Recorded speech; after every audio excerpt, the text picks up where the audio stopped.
그날 밤 언니! 왔어? 언니 또 오늘 준영이 집에 갔었어? 아니 도대체 언제까지 이럴 거야? 내가 진짜 속상해서. 조용히 해. 누가 듣겠다. 잠시 후 동생 진복 씨가 뜻밖의 얘기를 꺼냅니다. 언니, 재판은 준비 잘 됐어? 재판이라뇨? 이건 또 무슨 말입니까? 내가 알아서 할 테니까 넌 모른 채 해. 알았어. 그럼 언제야? 아직 멀었어. 그때까지 혜림이한테 아무 말도 하면 안 돼? 응, 알았어.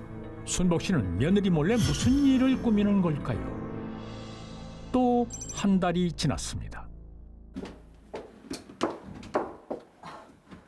나왔어. 오늘도 여전히 며느리를 보살피러 온 순복 씨. 혜림아. 늘 집에만 있던 며느리 혜림 씨가 없습니다. 혜림아. 외출이라도 한 걸까요? 바로 그때 혜림 씨가 보낸 메시지. 당분간 자신을 찾지 말라는 것입니다. 안 돼. 언니 이걸 진짜. 그리고 며칠 후 사라졌던 혜림 씨가 남편 준영 씨를 찾았습니다. 오빠, 정말 미안해. 근데 나도 살려면 이 방법밖에 없었어. 다른 사람은 몰라도 오빤 날 이해할 거야. 떠난 남편에게 용서를 비는 일이란 대체 무엇일까요? 어느덧 세월은 흐르고 이곳은 한 법원 앞. 변호사님 고생 많으셨어요. 두 분도 고생 많으셨을 텐데 결과가 나쁘지 않아서 다행입니다. 언제 식사 한번 모실게요. 진짜 감사합니다. 아닙니다. 그럼 전 이만. 두 사람은 이제 막 1년에 걸친 긴 소송을 끝냈습니다. 어머니도 고생 많으셨어요. 고생은 뭘? 내 아들 일인데. 이제 저희도 정리를 해야죠. 그래야지. 그럼 정리되면 연락해라. 간다. 이건 또 무슨 얘기일까요? 지금 끝낸 재판은 뭐고 두 사람 사이에 남은 정리란 또 무엇일까요? 그리고 순복 씨에겐 아직 남은 일이 있었습니다.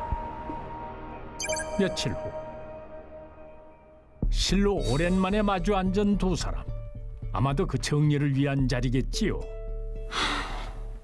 재판하느라 정신 없어서 자주 못 뵀는데 얼굴 좋아 보이시네요. 네가 언제부터 내 걱정을 했다고.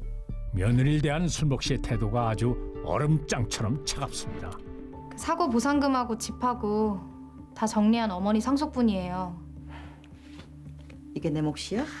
네, 법적으로 정확히 정리한 거예요. 이제 더 이상 저희 볼 일 없을 것 같죠? 그럼 건강 잘 챙기시고 잘 사세요.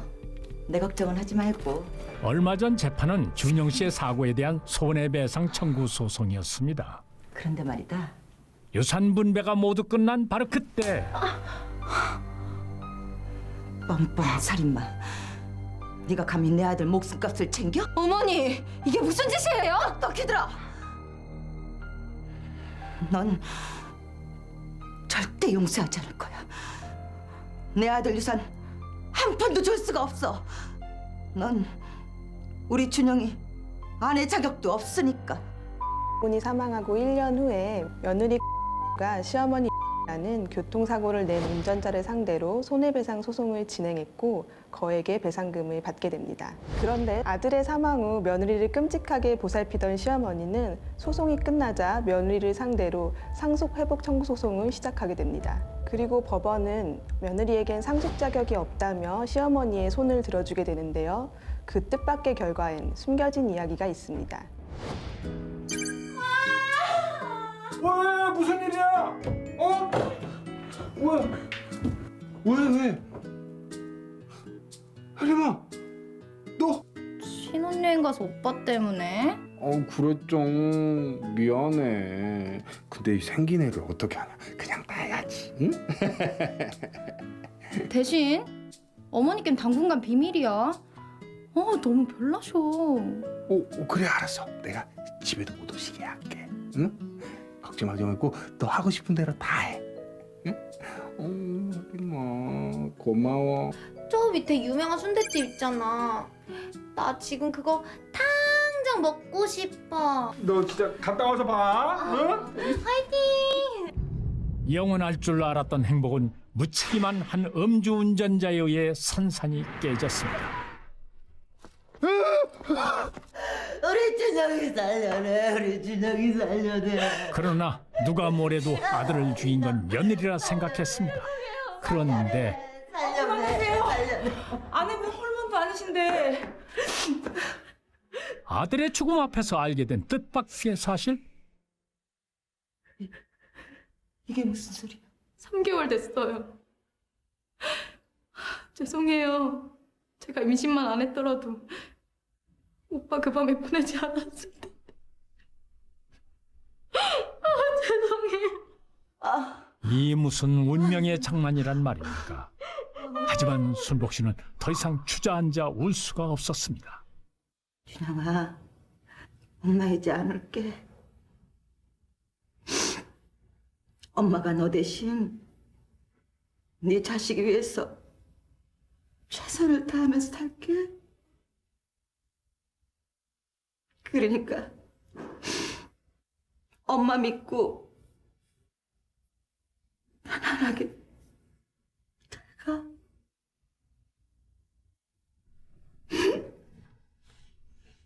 내 새끼. 아들을 위한 순복 씨의 선택이 있듯 혜림 씨 역시 누군가의 딸이었습니다. 결정했어? 혼자서 애 키울 자신도 없고 이 애도 아빠 없이 크면 힘들고 엄마 말이 다 맞는데 그래도 5개월이나 된 애를 어떡해. 네 맘 다 알아. 근데 네 인생도 생각해 봐야지.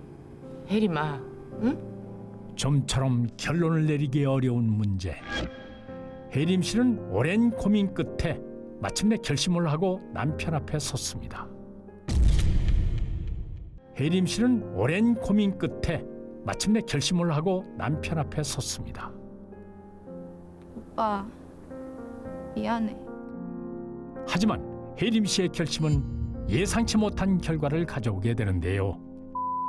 남편이 사망한 후 결손 가정에서 자라게 될 태아의 장래를 우려해서 임신 5개월째에 낙태를 하게 됩니다. 뒤늦게 그 사실을 알게 된 시어머니는 며느리를 상대로 상속 회복 청구의 소를 제기하여 승소하게 되는데요. 우리 민법은 태아의 경우에 상속 개시 당시에 출생한 것으로 보아 태아의 상속권을 인정하고 있습니다. 그런데 아내가 태아를 낙태한 경우 상속 결격 사유 중 하나인 고의로 상속을 받을 사람을 살해하거나 살해하려고 한 경우에 해당되어 상속을 받을 수가 없게 됩니다. 따라서 는 남편의 재산을 상속받을 수 없으며 이 경우에 모든 재산은 어머니가 상속받게 된 것입니다. 어머니, 제가 어머니 딸이어도 이렇게 하셨을까요? 네가 나였다면 너 같은 며느리 그냥 두고 받겠니? 각자의 입장은 있겠죠. 하지만 전 태어날 아이를 생각했던 거예요. 그만하자. 우리가 아무리 말을 해도 서로 이해할 수 없을 테니까. 두 여인의 서로 다른 입장과 선택은 결국 법의 판결로 끝이 났지만 그 상처는 평생 남겠지요. 무엇이 최선이었을까요? 여러분이라면 어떻게 하셨겠습니까?